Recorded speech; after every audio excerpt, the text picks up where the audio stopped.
Madam Toastmaster, fellow Toastmasters and very welcome guests. In my late teens and early 20s, I was what they would call a proper garage raver. Probably not the technical term, but it does the job. I dated, again, probably not the technical term, some DJs, so it's no surprise to hear that many times over these years I went to the Notting Hill Carnival. I'd go with friends and we'd really enjoy our time there. We'd find the best place to stand for the music and we'd sing and we'd dance with the other people all day. Generally we'd go to the same road. There'd be a big stage at the end where the DJs would play the music and the road would be so cramped that you could only squash in, but we really enjoyed our time there. But I never saw the carnival parade. The parade is a massive part of the Notting Hill Carnival. It's what you'll see if you watch it on television. It's what you'll see if you look in magazines at pictures. Yet we never saw it. In fact, the Notting Hill Carnival is actually a competition in which over 300 floats compete for a winner. There's often a theme, and they'll all spend most of the year probably making their theme and trying to win this competition. This year I decided I was going to see that carnival procession. So I began to do my research. At the root of the carnival are the Caribbean carnivals of the early 19th century. It was around the abolition of slavery, and the Caribbeans, particularly the Trinidadians, would have these carnivals to celebrate their freedom. There was a lot of parody around this, and they would often wear costumes that mimicked their former masters, even whitening their faces at the time. With the decision made that I was going to see the carnival procession this year, I did this research and I realised the carnival begins at 9 o'clock in the morning. No wonder I'd never seen it. I don't think I'd ever got there before midday. So we were going with friends. I told them we needed to pick them up at 7 o'clock in the morning. 7 o'clock. Most carnival revellers would probably be arriving home at this time. But there we were, bank holiday Monday, 7 o'clock, ready to go with our Tesco carrier bags full of beer, wine and Red Bull to keep us going. We were parked, very good parking spot, at 8:30 in the morning, and off we went. We were wandering the streets of Notting Hill for about an hour, but there was no one there. You must be thinking that we'd missed the start. After all, it was 9:30 and the carnival started at 9. But there was no one. We came across a lone policeman and asked him, where's it going to start? And he directed us to one of 3 start points. When we got there were a few people mingling around. They had t-shirts on that suggested they were part of the carnival, but nothing big, no start of this carnival. So we asked the man, when's the carnival going to start?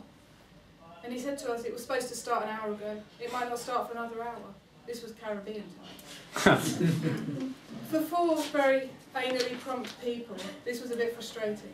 So we hung around and we tried to enjoy it and relax into the laid-back atmosphere, but it wasn't really happening.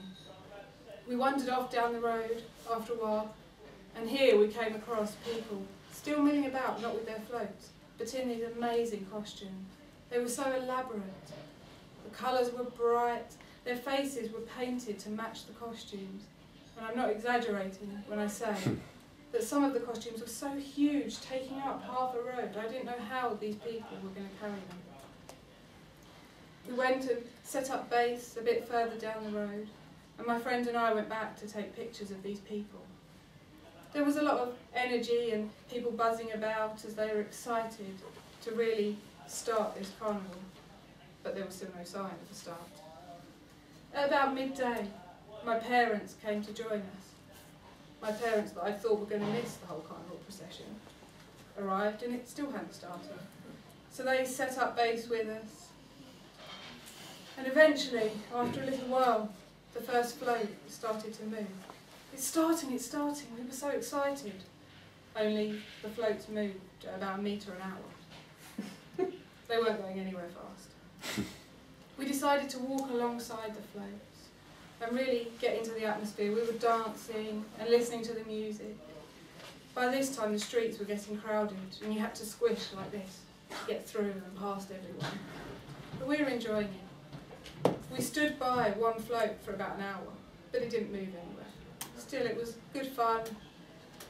Every now and then we'd go off and get some food. There was jerk chicken and rotis and samosas and curry chicken and plantain, everything you could imagine. We'd get our lunch and then decide we want more, so go away to get more and come back. After all, we weren't missing anything by disappearing for 30 minutes or so.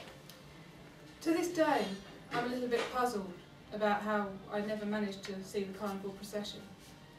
Perhaps Caribbean time has sped up of late and it didn't actually ever start until I'd left before. Either way, I definitely think the Notting Hill Carnival is something that everyone should experience. But go with an open mind, don't arrive when it's due to start, perhaps give it a few hours or so. Have no inhibitions and expect to dance, sing and smile a lot.